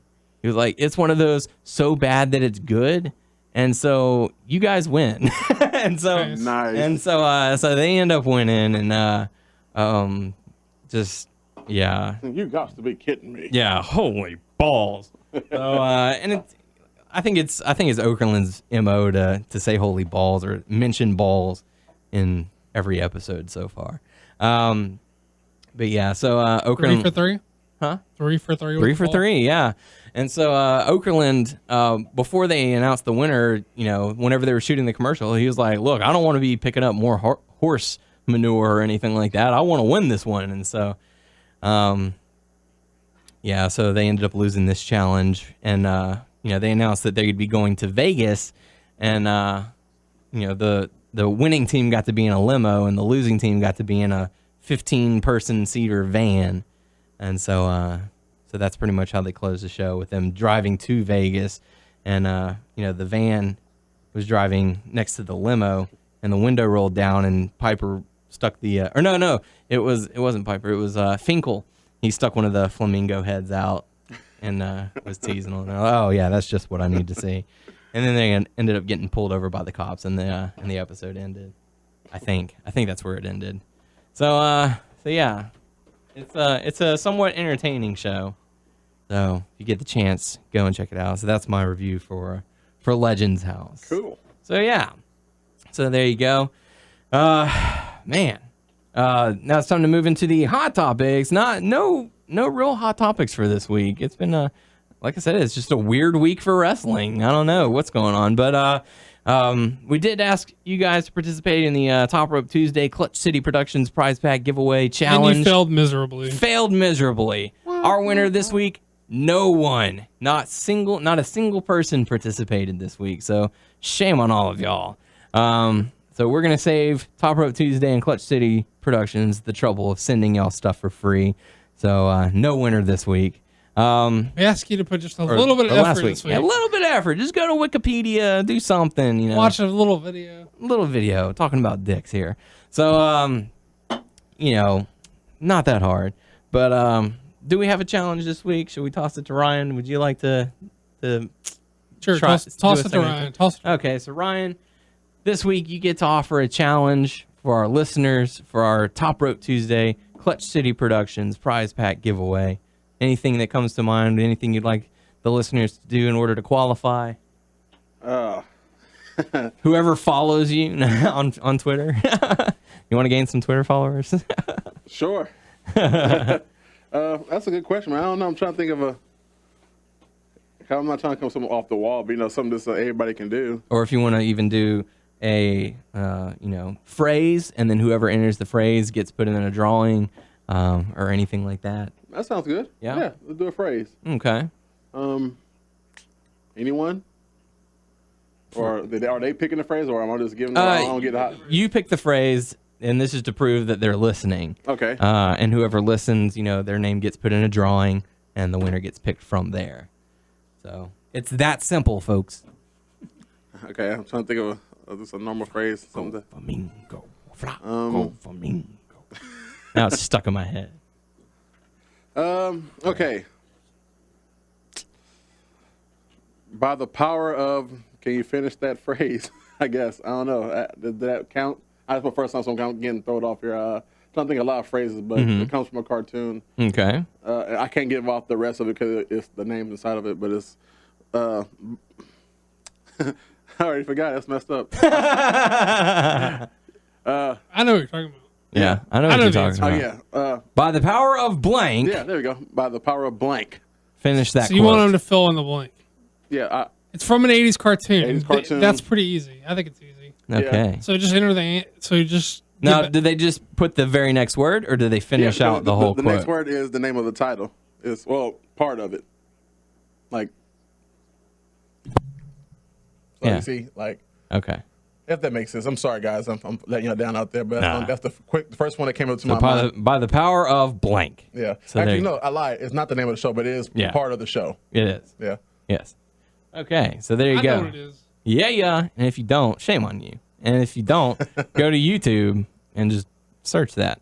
So there you go. So, but make sure to check out Top Rope Tuesday and ClutchCityProductions.com. Really cool stuff from those guys. And in my Mother's Day Out picture, which is kind of like a preschool-ish type of thing, maybe even before preschool, like I used to be such a little like crybaby that like my mom would let me take toys to school, and I have one of the characters from this show, actually the female character from this show. Ooh. Even Little Doug didn't discriminate against the ladies. I have it. I'm holding her like action figure in my like Mother's Day out picture. Ooh.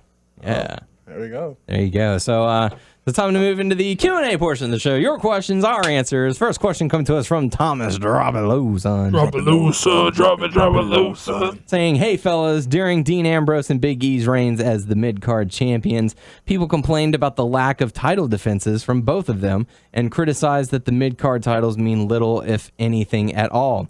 So if you were to try and reestablish credibility to the Intercontinental and United States titles, how would you do so? I would like simply just put it on Cesaro. Like I know that we sort of discussed if we thought he was maybe beyond it already at this point. Mm-hmm. But if you want to reestablish the title, I think it's as simple as putting it on Cesaro.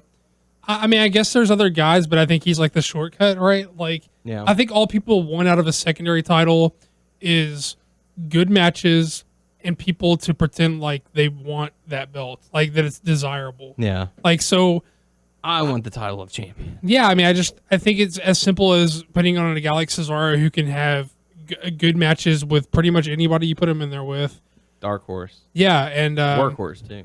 and you know, as long as he's delivering in the ring, I don't think people even care so much if the angles are that great. So long as the matches deliver, I think that's what people want out of that title. Mm-hmm. And just like, I mean, I don't even think. Again, I think the angles have to be great. I just think it's as little as just making someone seem like they desire that belt that doesn't have it. Like, make it like they want it. Make it a desirable thing. I mean, Yeah. I don't think it's rocket science. I don't know.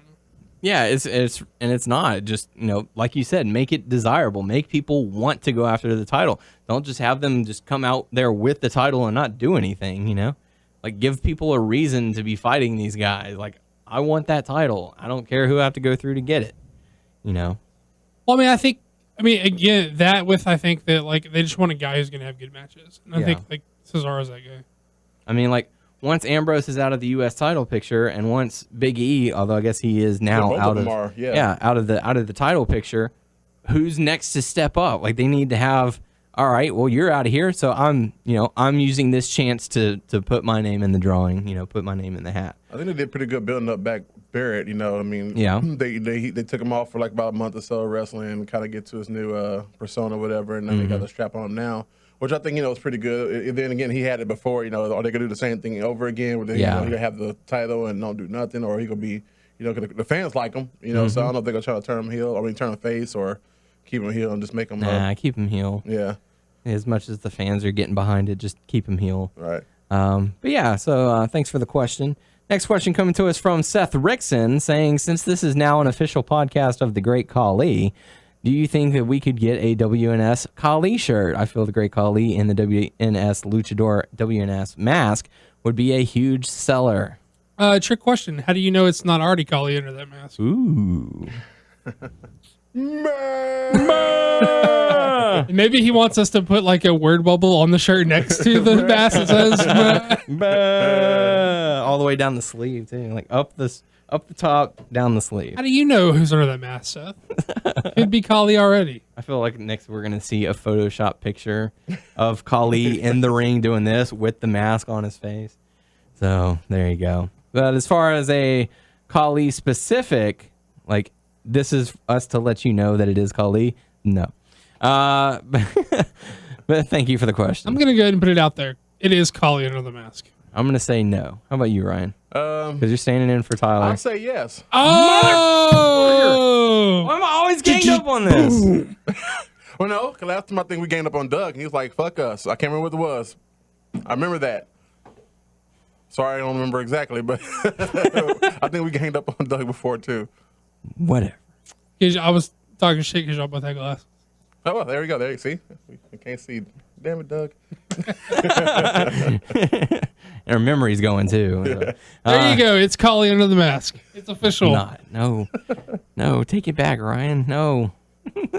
We need 2/3 majority. Fingers crossed. The final question comes to us tonight from Jago saying, who in wrestling history do you think has epitomized the role of heel and face? best heel and best face. This may differ greatly depending on the era and what each wrestler was doing at the time. I mean, like as a wrestler, being a face and heel, who personified? Like if you watch if you get someone who's never watched wrestling before and be like, okay, explain heel and face, and you have to use two people to do it. And be like, okay, this role and this role. Well, he mentions eras and how it may be different depending upon the era. I mean, I think that's an excellent point because I don't think that you can compare eras. I think they're that different because I mean, like gut wise, you would think maybe you would have to go Bruno as the best babyface of all time. He main evented with the belt for like almost 10 years as a babyface, and like who has that kind of staying power to where the crowd won't turn on you. But that's also a different era when he wasn't on TV every week. He wasn't jammed down people's throats. And so it's like different. And I may you could also say the popularity of Hogan. Yeah, but even I mean, even like the people turn on Hogan supposedly. Like, I don't remember it that way as a child, but I was a child and I was a Hulkamaniac child.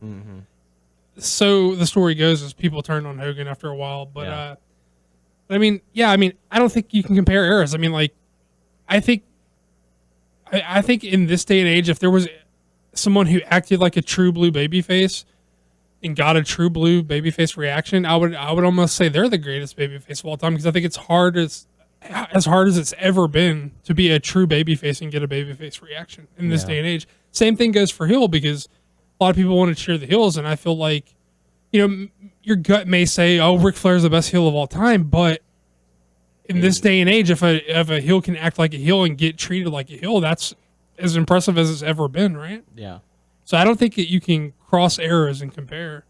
Okay, well, let's just do, take a photo of this.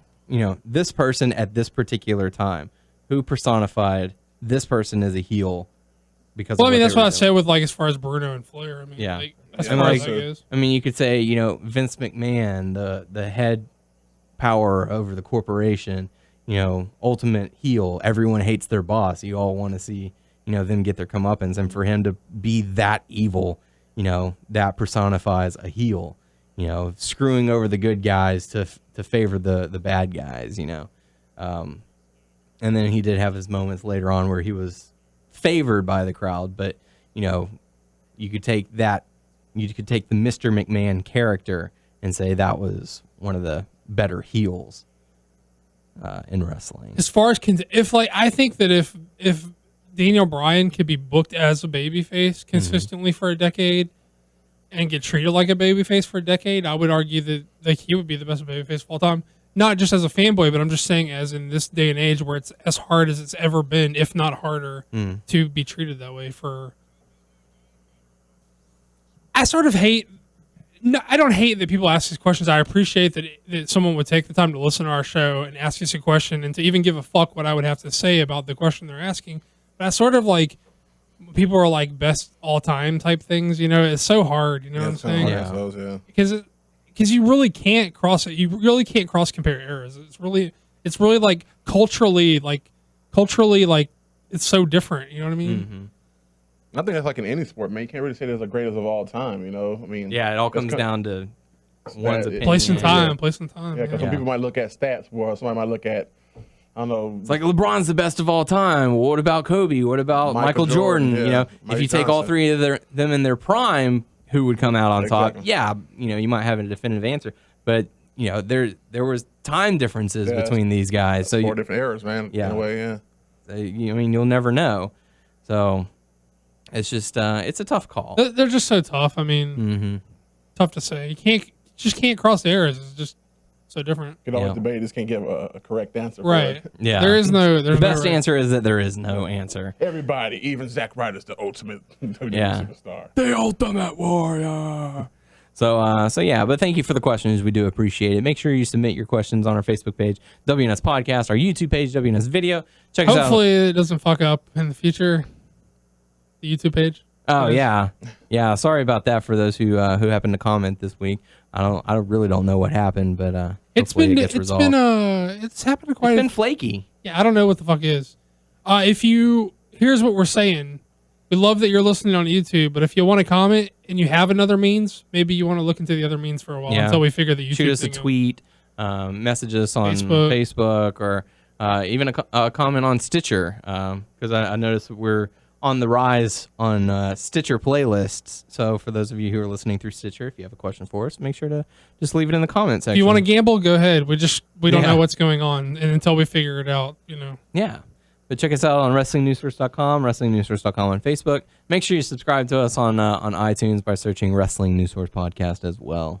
And all those other ones Tyler normally says. Stitcher, Player.fm, and Beyond Pod, I believe. As far as Twitter, the main site's at WN Source. But fuck them. They have enough followers. Follow us. Follow us at WNS Podcast. Daniel's at WNS_Daniel. Woo! Tyler's at Tyler_Aber. Yeah. Ryan's at King Scorpio 11. Follow us because the main site's got like plenty of followers. Yeah, they've got over 50,000. Follow these guys. We're like now. We're like 248. So. You can follow them if you want, but especially follow us. Yes. So there you go. Thank you all for listening. Make sure to support our buddies from Top Rope Tuesday, Clutch City Productions, Asteroid Belt Company, Nightmare Pro Wrestling, all those cool guys who we've come in contact with over the course of this show. Really cool guys. But thank you all for listening. And if you happen to be in the Houston area this weekend, go out and check Booker T's Reality of Wrestling. They're going to be putting on the show this weekend. And they're also going to be out at Comic Palooza as well. So. Wish they'd quit. Well, I guess I can't. I guess Saturday's the best night they're running. I just can't fucking get off in enough time to make it up there for their shows. I wish I was out differently. You can show up a few minutes late. Not this Saturday. We're doing our food drive at work, dude, and I'm gonna get off to like 6 o'clock. Hey, that sucks. There's literally no way I can make it this week. Yeah.